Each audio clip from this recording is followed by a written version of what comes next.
नमस्कार। तो आज का सेशन हमारा दूसरा अध्याय होगा जो कि हम पढ़ा रहे हैं बीएड फर्स्ट ईयर का एजुकेशन इन कंटेम्प्रेरी इंडिया अर्थात समकालीन भारत में शिक्षा। तो उसका पहला यूनिट हमने समाप्त कर दिया है और दूसरा यूनिट हम देखेंगे। इसमें एनवीएस है, केवीएस है, तमाम प्रकार के जो टॉपिक्स हैं वो टॉपिक वाइज हम यहाँ पे समझने का प्रयास करेंगे। ठीक है, तो पहला जो है यहाँ पे हमने केवीएस ले रखा है, यानी केंद्रीय विद्यालय संगठन के बारे में हम पढ़ेंगे और इसके पहलुओं को समझने का प्रयास भी करेंगे। इसकी पीडीएफ फाइल अगर आप चाहते हैं तो आपको टेलीग्राम से मिल जाएगा, जो कि आपका लिंक जो है आपको डिस्क्रिप्शन बॉक्स में प्रोवाइड करा दिया जाएगा, या फिर आप 6393621344 पे व्हाट्सअप कर सकते हैं। वो हालांकि मैं रिकमेंड करूँगा कि आप टेलीग्राम से जुड़िए, वहाँ पर आपको प्रोवाइड करा दिया जाएगा। ठीक है, अगला देख लेते हैं कि केंद्रीय विद्यालय संगठन के बारे में कि भारत सरकार ने दूसरे वेतन आयोग के सिफारिश पर 1962 में केंद्रीय विद्यालय संगठन की योजना को मंजूरी प्रदान की। भारत के विभिन्न राज्यों में 20 आवासीय स्कूलों को केंद्रीय स्कूलों के रूप में मिला लिया गया। 1965 में रक्षा और अर्धसैनिक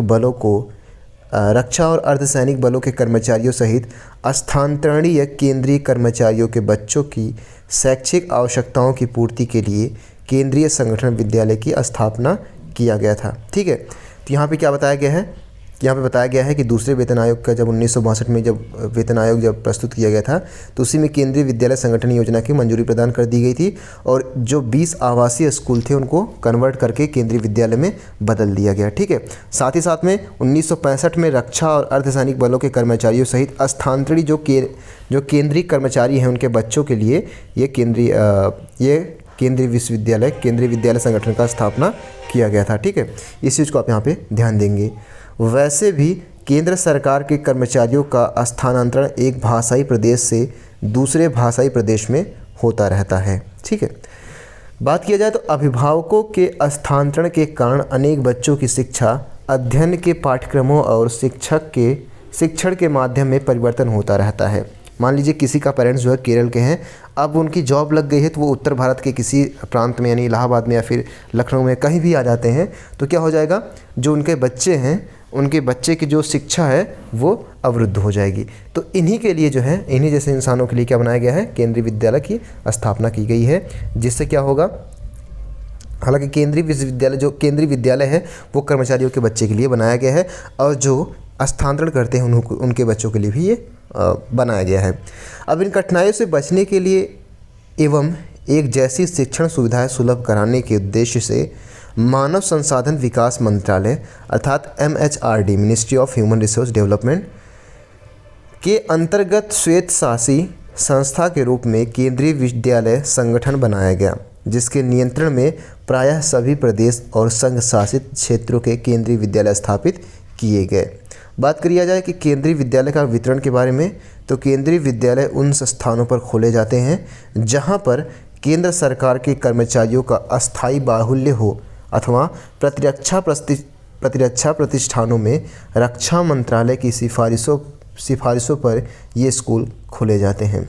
अर्थात यहाँ पे बताया गया है कि जो केंद्रीय विद्यालय होते हैं वो कहाँ पे खोले जाते हैं, वो ऐसे स्थानों पे खोले जाते हैं जहाँ पे केंद्र सरकार के कर्मचारी अधिकतम बाहुल्य क्षेत्र में रहते हैं। ठीक है, तो क्या होगा, उनके लिए विश्वविद्यालय, क्योंकि ये विद्यालय, माफ़ कीजिएगा, विश्वविद्यालय में बार बार कह रहा हूँ, ये विद्यालय खोले जाते हैं ताकि उनके बच्चे जो है वो पढ़ सकें। ठीक है, अब सिविल क्षेत्रों में भारत सरकार के विभिन्न मंत्रालयों, कर्मचारी कल्याण संघों द्वारा आयोजित केंद्रीय विद्यालय सार्वजनिक उपक्रमों और उच्च अध्ययन के परिसरों में भी खोले जाते हैं।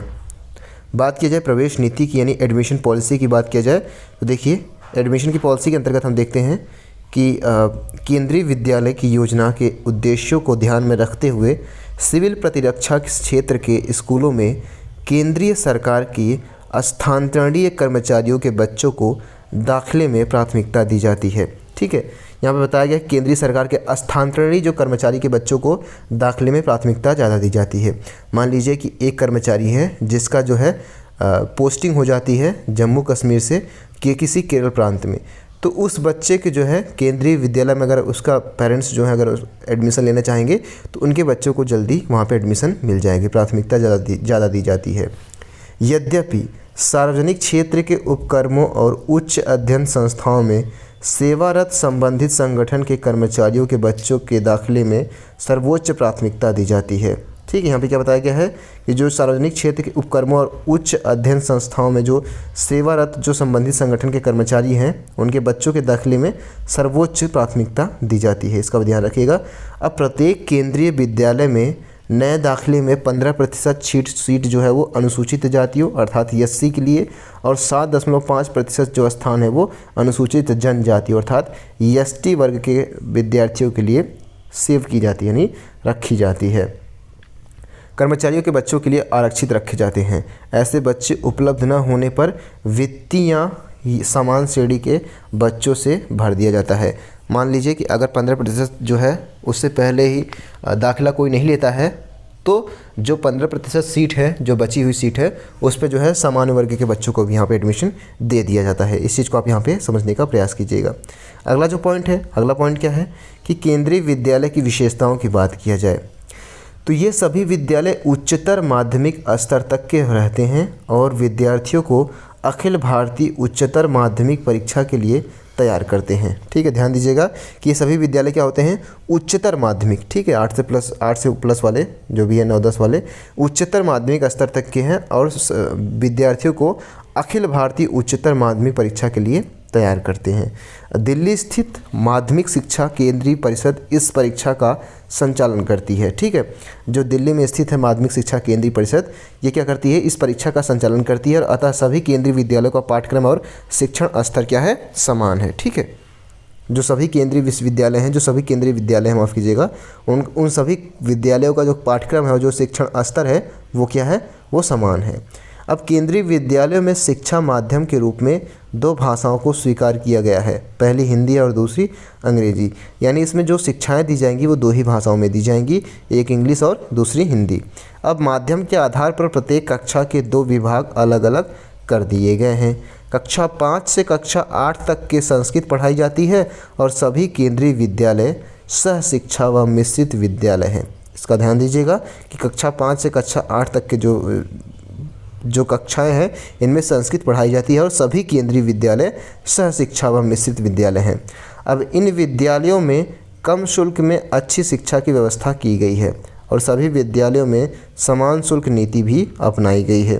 अब इन विद्यालयों में केंद्रीय और सैनिक अधिकारियों के बालकों को प्रवेश मिलने की व्यवस्था भी यहाँ पे बताई गई है। क्या बताया गया है कि इन विद्यालयों में केंद्रीय और सैनिक अधिकारियों के जो बालक हैं, यानी केंद्रीय और सैनिक अधिकारियों के जो बालक हैं उनको प्रवेश मिलने की व्यवस्था है। ठीक है, यानी आप एयरफोर्स में है, नेवी में है, तो आपका जो बच्चा होगा वो केंद्रीय विद्यालय में पढ़ सकता है। एक ज़िले में एक या एक से अधिक विद्यालय स्थापित किए जाते हैं। इसका ध्यान रखिएगा कि एक ज़िले में एक भी हो सकते हैं और एक से अधिक भी हो सकता है। अब देखिए अगला पॉइंट क्या है, अगला पॉइंट यहाँ बताया गया है, अगला पॉइंट यहाँ पे है कि समुचित शिक्षक विद्यार्थी अनुपात द्वारा शिक्षण की गुणवत्ता को उच्च रखा जाता है। इन विद्यालयों की शिक्षा से लगभग 10,000 से अधिक विद्यार्थी लाभ भी वर्तमान समय में उठा रहे हैं। इस बात का ध्यान रखिएगा, 10,000 से अधिक विद्यार्थी। अब राष्ट्रीय एकता का प्रतीक बात किया जाए तो राष्ट्रीय एकता का प्रतीक के बारे में तो प्रत्येक केंद्रीय विद्यालय एक लघु भारत का स्वरूप है, जहां पर विभिन्न धर्मों, प्रथाओं का अनुसरण करने वाले विभिन्न समूहों से संबंधित शिक्षक और छात्र अध्यापन और शिक्षण प्रक्रिया में गंभीरता से व्यस्त हैं। एक समान पोशाक में एक ही झंडे के नीचे एक ही गीत गाए जाते हैं और उनकी एक ही पाठचर्या है। केंद्रीय विद्यालय संगठन द्वारा अखिल भारतीय स्तर पर राष्ट्रीय एकता तथा अंतर्राष्ट्रीय सूझबूझ की परियोजनाओं को शुरू किया गया है। इन परियोजनाओं के अंतर्गत प्रत्येक वर्ष प्रदर्शनी आयोजित की जाती है। इसका ध्यान दीजिएगा, ये क्या है, एक तरीके से राष्ट्रीय एकता का प्रतीक भी है, समानता को दर्शाता है, जिसमें तमाम प्रकार के धर्म जाति के व्यक्ति के यहाँ पे लोग आते हैं और आपस में पढ़ते हैं, न केवल बच्चे बल्कि अध्यापक भी। ठीक है, विज्ञान प्रदर्शनी की बात की जाए तो विज्ञान प्रवृत्ति विकसित करने और विज्ञान की शिक्षा में उत्कृष्टता प्राप्त करने के लिए केंद्रीय विद्यालयों में कई कार्यक्रम प्रारंभ किए गए हैं। ठीक है, जिनमें फील्ड ट्रिप, विज्ञान प्रदर्शनी, विज्ञान पहेली और वैज्ञानिक विषयों पर विचार विमर्श भी शामिल किया गया है। इसमें शिक्षक एवं छात्रों की वैज्ञानिक प्रतिभा का पता चलता है और विज्ञान के क्षेत्र में कुछ नया करने और उनमें विज्ञान के प्रति प्रेम और वैज्ञानिक रुझान तथा सामाजिक एवं पर्यावरण संबंधी चेतना जागृत होने की प्रेरणा प्राप्त होती है। ठीक है, तो विज्ञान प्रदर्शनी के माध्यम से जो विज्ञान के आविष्कार हैं या विज्ञान संबंधी जितने भी तथ्य हैं उनको यहाँ पे प्रदर्शनी के माध्यम से यहाँ पे प्रस्तुत किया जाता है। आई होप कि आपको ये समझ में आ गया होगा जो भी हमने चीज़ें पढ़ी हैं। ठीक है, हमारा सेशन इसी तरीके से चलता रहेगा, 10 मिनट का, 20 मिनट का, आधे घंटे का, लेकिन टॉपिक वाइज चलेगा। ठीक है, सेशन हमारा जैसे समाप्त होगा दूसरा पेपर भी जल्द ही स्टार्ट हो जाएगा। एक बार थोड़ा सा इसको रिवाइज़ कर लीजिएगा। आई होप कि मैंने अपनी तरीके से समझा दिया है। बाकी इसमें आपको लिखने की ज़रूरत नहीं है, 2 बार वीडियो या फिर 1 बार या फिर स्पीड हाई करके आप यहाँ पे स्पीड को दुगना करके आप देख सकते हैं, जिससे आपको दिमाग में चीज़ें कंठस्थ हो जाए। ठीक है, पॉइंट वाइज आप यहाँ पे लिख सकते हैं। So thank you so much, keep loving, keep supporting and keep stay with us. Thank you so much.